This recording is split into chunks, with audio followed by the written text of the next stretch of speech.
मैं समझता हूं जब से मानव की सृष्टि रचना हुई तब से मानव को मार्गदर्शन की आवश्यकता पड़ी। उसे सत्य की खोज और आनंद कैसे प्राप्त हो, जिज्ञासा उसके अंदर हमेशा रही। किस परब्रह्म परमात्मा ने, किस शक्ति ने सारे संसार का सृजन किया है, कौन पालन करता है, कौन संहार करता है, इसे जानने की उसके हृदय में प्रबल जिज्ञासा उत्पन्न हुई। और इस जिज्ञासा का समाधान एकमात्र सद्गुरुदेव भगवान है, जो शिष्य की शंकाओं का समाधान करते हैं, शिष्य के मोह और अज्ञान का हरण करते हैं।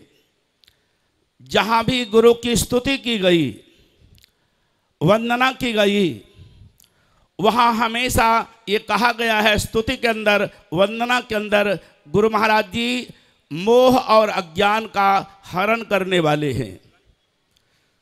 संत शिरोमणि तुलसीदास जी रामचरित मानस की रचना करते हैं और प्रारंभ में जब गुरु महाराज जी की वह स्तुति करते हैं, वह यही कहते हैं, बंदों गुरुपद कंज कृपा सिंधु नर रूप हरि, महामोह तम पुंज जासु वचन रविकर निकर। मैं श्री गुरु महाराज जी के चरण कमलों की वंदना करता हूँ। गुरु महाराज जी कृपा के समुद्र हैं और नर रूप में साक्षात नारायण हैं। और उनके जो वचन हैं महामोह रूपी अज्ञान अंधकार को हरण करने में सूर्य के सदृश प्रकाश देने वाले हैं। हमारे अंदर शास्त्रों के अध्ययन करने के बाद भी संशय रहता है, तपस्या करने के बाद भी और अनेक उपासना करने के बाद भी अर्जुन के मन में अनेक संशय रहे। उन संशयों का निवारण श्री कृष्ण महाराज ने गुरु रूप में अर्जुन के हृदय के अज्ञान अंधकार को मिटाकर किया। जब अर्जुन कहता है मैं आपका शिष्य हूँ, आपकी शरणागत हूँ और मेरा जिसमें कल्याण है, मेरा जिसमें हित है, आप मेरे गुरु हैं, आप कृपा कर मेरा मार्गदर्शन करें और मुझे उस कल्याण का मार्ग प्रतिपादित करें। और तब भगवान कृष्ण ने अर्जुन को गुरु के रूप में ज्ञान प्रदान किया, जिस ज्ञान को अध्यात्म विद्या कहा जाता है। महर्षि वेदव्यास ने गौर पूजा पर्व कहते हैं शुरुआत किया। यूँ तो गुरु महाराज जी की पूजा प्रतिदिन करनी चाहिए, गुरु महाराज जी का दर्शन प्रतिदिन करना चाहिए, और यदि यह संभव नहीं है तो सप्ताह में, महीने में, 6 महीने में जरूर करना चाहिए। और ऐसा भी संभव न हो तो शास्त्र और संत कहते हैं कि कम से कम गुरु पूजा के दिन गुरु महाराज जी का दर्शन हर शिष्य को करना चाहिए। तो मैं कह रहा था, तुलसीदास जी कहते हैं गुरु महाराज जी कैसे हैं, वे कृपा के समुद्र हैं और नर रूप में साक्षात नारायण हैं। गुरु महाराज जी कृपा के सिंधु हैं। जितने भी देवी हैं, देवता हैं, लोग उनकी आराधना करते हैं, उनकी पूजा करते हैं और उनसे कुछ मांगना चाहते हैं। वे देवी देवता शायद उसकी मनोकामना की पूर्ति करके अंतर्ध्यान हो जाते हैं। एक वरदान दिया, 2 वरदान दिया, अंतर्ध्यान हो गए। उन देवी देवताओं की जो कृपा है, करुणा है, वह सीमित है, लिमिटेड है। लेकिन गुरु महाराज जी कृपा के समुद्र हैं और समुद्र का कोई पारावार नहीं है, समुद्र का कोई अंत नहीं है, कोई सीमा नहीं है, उसमें अनंत कृपा के बूंद समाहित हैं। तो गुरु महाराज जी ऐसे कृपा के समुद्र हैं, नर रूप में साक्षात नारायण है और हृदय के अज्ञान अंधकार को दूर करने में उनके वचन सूर्य के समान प्रकाश देने वाले हैं। ऐसे गुरु महाराज जी के श्री चरण कमलों का हमें सानिध्य प्राप्त हो रहा है। इससे बढ़कर हमारा सौभाग्य और क्या हो सकता है।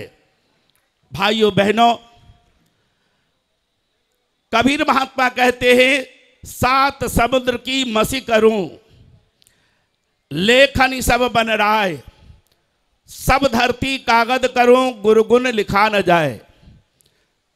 अगर हम सातों समुद्र की स्याही बना दें, धरती को कागज बना दें और जंगल के वृक्षों को हम लेखनी बना दें, और अगर शेष शारदा भी गुरु महाराज जी की महिमा लिखना प्रारंभ करें, तो कहा गुरु गुण लिखा न जाए।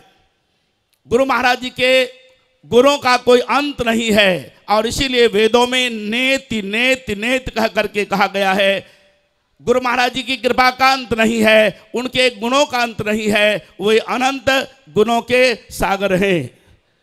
सदगुरु की महिमा अनंत अनंत किया उपकार, लोचन अनंत उघाड़ियां अनंत लखावन हार।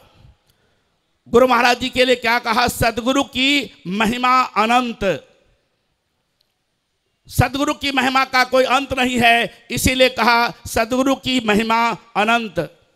उनके उपकार का भी कोई अंत नहीं है, इसलिए कबीर कहते हैं अनंत किया उपकार। लोचन अनंत उघाड़िया, हमारी आंखों के देखने की सीमा है। हम दूर तक शायद 1 किलोमीटर तक देख सके, आधा किलोमीटर तक देख सके, हमारी बाहरी आंखों के देखने की सीमा है। लेकिन गुरु महाराज जी उस अनंत आंख को उघाड़ देते हैं, खोल देते हैं, जिसे दिव्य चक्षु कहा गया।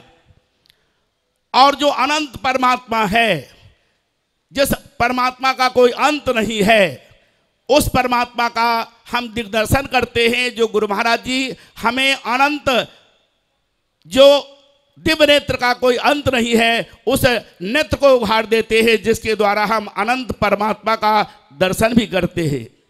वह परमात्मा हमारे अंदर है, उसे सच्चिदानंद कहा गया है। लेकिन संत और शास्त्र कहते आज तक भी कोई सदगुरु के बिना उस परमात्मा का दर्शन और साक्षात्कार नहीं कर पाए। अगर आप नारद को देखें, नारद चारों वेदों के ज्ञाता हैं, 6 वेदांगों के ज्ञाता हैं, 14 विद्याओं के ज्ञाता हैं और 64 कलाओं में भी निपुण है। लेकिन ऐसे नारद के मन में भी संशय था, भ्रम था, मोह था, अज्ञान था। और जब वह गुरु की शरण में गए, तो गुरु महाराज जी के ज्ञान के द्वारा उनके हृदय का अज्ञान अंधकार मिटा, और गुरु के ज्ञान को पाने के बाद नारद सच्चे संत बने, नारद सच्चे भगवान के भक्त बने। हम शास्त्रों का अध्ययन करें, उपनिषदों का अध्ययन करें। शौनक बहुत बड़े विद्वान थे। नैमिषारण्य में उनका बहुत बड़ा आश्रम था। हजारों ब्रह्मचारी उनके आश्रम में वेदाध्ययन करते थे। वे भी चारों वेदों के ज्ञाता थे, 6 वेदांगों के ज्ञाता थे। लेकिन संशयों के निवारण के लिए, परमात्म तत्व को जानने के लिए वे भी समय के गुरु अंगिरा के पास गए, और अंगिरा के द्वारा उन्होंने ज्ञान की प्राप्ति की। भरद्वाज, सप्तऋषियों में एक ऋषि हैं भरद्वाज, जो बृहस्पति के पुत्र हैं, बृहस्पति देवताओं के गुरु हैं। और भरद्वाज की माता का नाम ममता था। चारों वेदों के ज्ञाता ही नहीं थे भरद्वाज, बल्कि वेदों की ऋचाओं को लिखने वाले थे भरद्वाज। कोई ऐसा शास्त्र नहीं है जिसका ज्ञान नहीं था भरद्वाज को। और उनका आश्रम तीर्थराज प्रयाग में था। हर साल माघ मेला लगता था। हजारों साधु महात्मा आते थे। उनके ठहरने की व्यवस्था, भोजन की व्यवस्था और कथा कीर्तन की व्यवस्था भरद्वाज करते थे तीर्थराज प्रयाग में। लेकिन फिर भी उनके हृदय में संशय था, परमात्मा का यथार्थ स्वरूप क्या है। शंकर किस भगवान का ध्यान करते हृदय मंदिर में, शंकर जो दिन रात नाम लेते हैं भगवान का, वह नाम क्या है।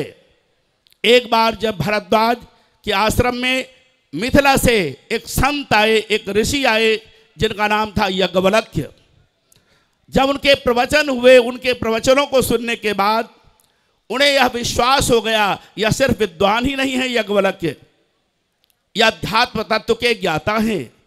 अगर इनके सामने मैं अपने आप को समर्पित नहीं करता हूँ, मान अभिमान का त्याग कर इनसे ज्ञान की याचना नहीं करता हूँ, तो मुझे ज्ञान की प्राप्ति नहीं होगी। वह कहते हैं, उनका चरण स्पर्श करके प्रणाम करके, हे यज्ञवल्क जी, गूढ़ तत्व न साधु दुराभई, आरत अधिकारी जह पावही, संत कहां यस नीति प्रभु, श्रुति पुराण यह गाओ, होय न विमल विवेकुर, गुरुसन किए दुराव। गुरु महाराज से कपट करने से, दुराव करने से, छिपाव करने से विमल विवेक की प्राप्ति नहीं होती है। आप मुझे कृपा कर बताइए, शंकर परमात्मा के स्वरूप का ध्यान करते हैं, वे दिन रात नाम लेते हैं, वह नाम क्या है? भरद्वाज यद्यपि बहुत बड़े वैज्ञानिक भी थे, उन्होंने विमान की रचना की थी, वे बहुत बड़े आविष्कारक भी थे, लेकिन फिर भी उनके मन में शांति नहीं थी, क्योंकि उन्हें अध्यात्म ज्ञान का बोध नहीं था। और तब यज्ञवल्क ने भरद्वाज के संशय का निवारण किया, अध्यात्म ज्ञान प्रदान कर। परमात्मा का सच्चा स्वरूप क्या है इसे लखाया उन्होंने अध्यात्म ज्ञान देकर। परमात्मा का सच्चा नाम क्या है यज्ञवल्क ने जनाया भरद्वाज ऋषि को। कहने का मेरा तात्पर्य, गुरु महाराज के बिना आज तक किसी को ज्ञान नहीं मिला है।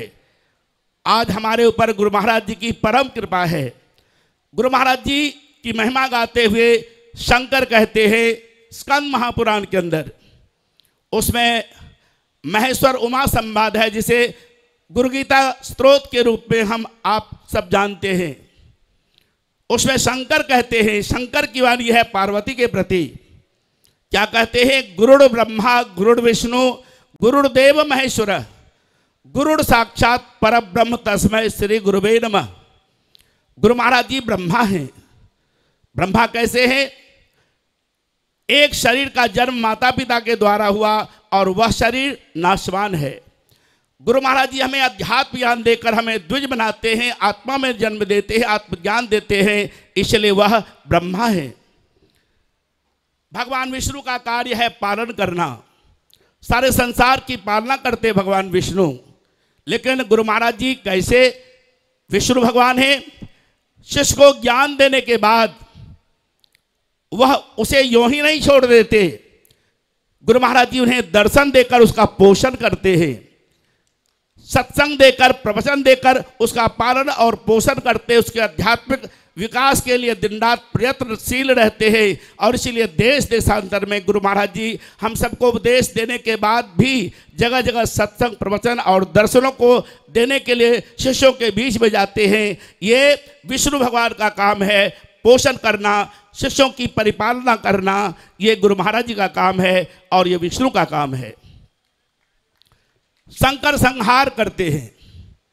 यहां गुरु महाराज जी संहार किसका करते हैं?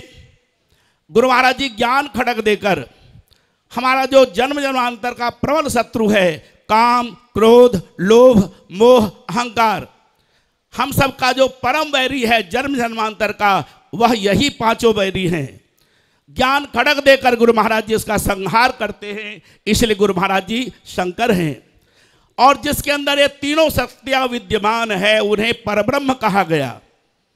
जो ब्रह्मा जी को उत्पन्न करने वाले हैं, विष्णु भगवान को उत्पन्न करने वाले हैं, जो शंकर भगवान को उत्पन्न करने वाले हैं, वह परम ब्रह्म परमात्मा कहलाते हैं। लेकिन वेदों में, उपनिषदों में परम ब्रह्म परमात्मा को निर्गुण निराकार कहा गया। जो इन आंखों से देखे नहीं जाते, इन कानों से सुने नहीं जाते जिनके वचन, लेकिन शंकर स्वयं कहते हैं गुरु महाराज जी कैसे परब्रह्म हैं? गुरुड़ साक्षात परब्रह्म तस्मै श्री गुरुवे नमः। गुरु महाराज जी ऐसे परब्रह्म हैं जिन्हें हम साक्षात उनका दर्शन कर सकते हैं, उनका दर्शन का सौभाग्य हम सबको प्राप्त होता है। ऐसे परब्रह्म गुरु महाराज जी हैं। वे हमें ज्ञान देने वाले हैं, हमारा उत्थान करने वाले अध्यात्म का हैं, हमारे काम, क्रोध, मद, लोभ आदि प्रबल शत्रुओं का संहार करने वाले हैं। और साथ ही साथ ऐसे परब्रह्म गुरु महाराज जी हैं जिन्हें शंकर कहते हैं, जिनका हम साक्षात दर्शन कर सकते हैं, आमने सामने से साक्षात हम जिनका दर्शन करते हैं। इसीलिए संत ब्रह्मानंद जी कहते हैं, चेतन देव की सेवा करो नर, जन्म मरण मिट जाए तुम्हारो। गुरु महाराज जी कैसे देव हैं? जितने भी देव हैं मंदिरों में प्रतिमा के रूप में विराजमान हैं, लेकिन गुरु महाराज जी चेतन देव हैं, जो बात करते हैं, हंसते हैं, बोलते हैं, प्रवचन देते हैं, जिनका हम साक्षात दर्शन करते हैं। और हमारे अंदर कोई खोट होता है, उस खोट को वह दूर करने का प्रयास भी करते हैं। ऐसे परब्रह्म परमात्मा गुरु की महिमा गाई गई है शंकर के द्वारा। तो हम गुरु महाराज जी का सानिध्य प्राप्त करते हैं, हमें जगह जगह सत्संग प्रवचनों का सौभाग्य प्राप्त होता है, और आज तो परम सौभाग्य है। लेकिन हम शिष्यों का कर्तव्य क्या है? गुरु की आज्ञा आवई, गुरु की आज्ञा जाए। कहे कबीर दास को तीन लोक भय ना है। शिष्य का ये परम कर्तव्य है, वह सदा गुरु महाराज जी की आज्ञा की पालना करे। अगर आप ग्रंथ साहिब का अध्ययन करें, वहां स्पष्ट रूप से कहा गया है, गुरु की मूरत मन में ध्याना, गुरु के शब्द मंत्र मन माना, गुरु के चरण हृदय ले धारो, गुरु पार ब्रह्म सदा नमस्कारो। गुरु कर्ता गुरु करने योग, गुरु परमेश्वर है भी होगा। गुरु प्रसाद उर्ग कमल विगासी, अंधकार में भयो प्रकाशी। कहु नानक यह देहु जनाई, गुरु बिन मुक्ति पाए भाई। गुरु महाराज जी के बिना कोई मुक्ति नहीं प्राप्त कर सकता है। गुरु महाराज जी मुक्ति दाता हैं, वे ज्ञान दाता हैं। गुरु महाराज जी के सगुण स्वरूप का हृदय में ध्यान करना चाहिए, ऐसा कहा गया गुरु ग्रंथ साहिब के अंदर। और क्या कहा गया? गुरु परमेश्वर है भी होगा। गुरु महाराज जी परमेश्वर हैं, थे भी, हैं भी और होंगे भी, ऐसा गुरु ग्रंथ साहिब के अंदर कहा गया है। और इन वाणियों को बड़ी श्रद्धा के साथ ग्रंथी लोग पाठ करते हैं। गुरु महाराज जी के वचन हैं गुरु ग्रंथ साहिब के अंदर। तो गुरु महाराज जी के चरणों को हृदय में धारण करने के लिए कहा, गुरु के चरण हृदय ले धारो। और आगे क्या कहा? गुरु पार ब्रह्म सदा नमस्कारो। गुरु महाराज जी को हमेशा, जब भी गुरु महाराज जी के दर्शन हो, हम उन्हें नमस्कार करें, उनके चरणों की पूजा करें। गुरु महाराज जी की पूजा बड़े सौभाग्य से मिलता है। अभी बाजी सुना रहे थे, गुरु महाराज जी की कृपा से ही राम की विजय हुई।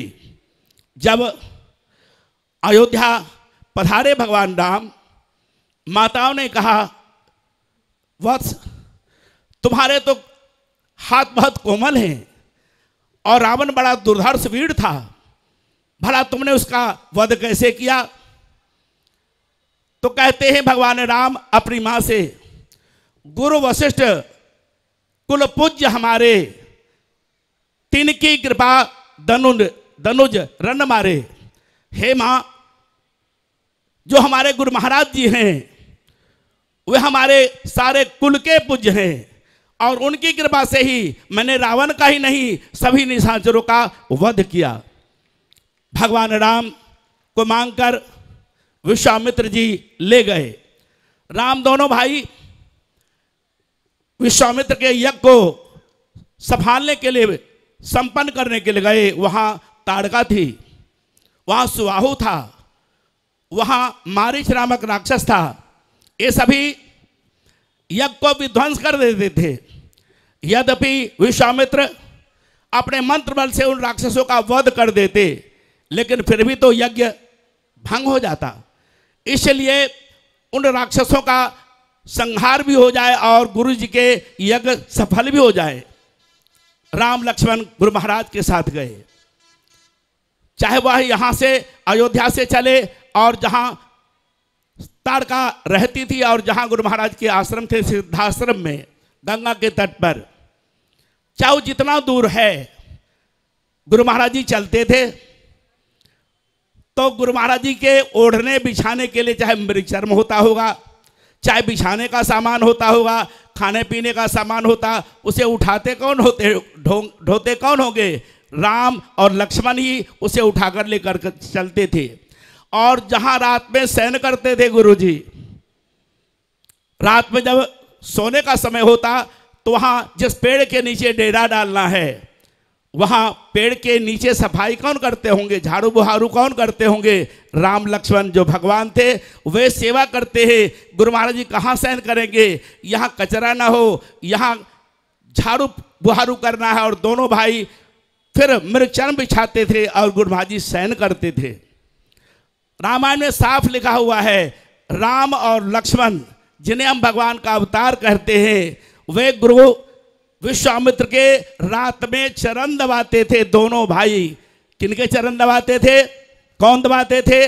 भगवान राम दबाते थे, अपने गुरु विश्वामित्र के चरण दबाते थे। किनके चरण दबाते थे? गुरु महाराज जी के चरण दबाते थे। तो गुरु ऐसी शक्ति है जिसके सामने राजा हो, महाराजा हो, विद्वान हो, सकल शास्त्रों का ज्ञाता हो, वह नतमस्तक होता है। और ऐसे गुरु महाराज जी इस कलिकाल में हमें दर्शन देकर कृतार्थ करने के लिए इस धरती पर आए हैं। सारे संसार के अंदर वह सद्भावना का प्रचार कर रहे हैं, अध्यात्म ज्ञान का प्रचार कर रहे हैं। जब कौरव पांडवों का युद्ध हुआ और अर्जुन ने, और आप जानते हैं जो द्रोणाचार्य का पुत्र था अश्वत्थामा, दोनों ने ब्रह्मास्त्र चला दिया। दोनों ब्रह्मास्त्र आपस में टकरा जाते तो धरती प्राणी शून्य हो जाती। एकाएक महर्षि वेदव्यास और नारद दोनों ब्रह्मास्त्रों के बीच में प्रकट हुए और दोनों को डांटकर उन्होंने कहा, अपने अपने ब्रह्मास्त्र को अपने तर्कस में आप वापस करो। अर्जुन वापस कर लिया, लेकिन अश्वत्थामा वापस नहीं कर पाया। उन्होंने डांट कर कहा, मूर्खो, ये मानवों पर चलाने के लिए ब्रह्मास्त्र नहीं है। जैसे आजकल का न्यूक्लियर बम है, अणुबम है, परमाणु बम है, जो सारे संसार का विध्वंस कर सकता है, ऐसे ही वे ब्रह्मास्त्र हुआ करते थे। लेकिन उसमें रक्षा किसकी हुई? नाम की शक्ति से। नाम की शक्ति से वह ब्रह्मास्त्र वेदव्यास और नारद का बाल बांका नहीं कर पाए। दोनों के बीच में, दोनों ब्रह्मास्त्रों के बीच में दोनों ऋषि खड़े हैं, लेकिन रक्षा कैसे हुई? अध्यात्म की शक्ति से। वही शक्ति, वही अध्यात्म, वही नाम गुरु महाराज जी ने हम सबको प्रदान किया है। ज्ञान में दृढ़ विश्वास रखकर गुरु महाराज के चरणों में अनन्य भक्ति होनी चाहिए। गुरु महाराज जी में अनन्य भक्ति का मतलब किसी में नहीं, अनंत का मतलब होता है सिर्फ एक में। एक जो निष्ठा होती है, सारी शक्ति एक निष्ठा की होती है, एकाग्रता की होती है। हमें पढ़ते हैं अनसुईया माता ने ब्रह्मा विष्णु महेश को 6 महीने का बालक बनाकर झुला दिया पालने में। ये कोई तपस्या की शक्ति नहीं थी, एक निष्ठा की भक्ति थी।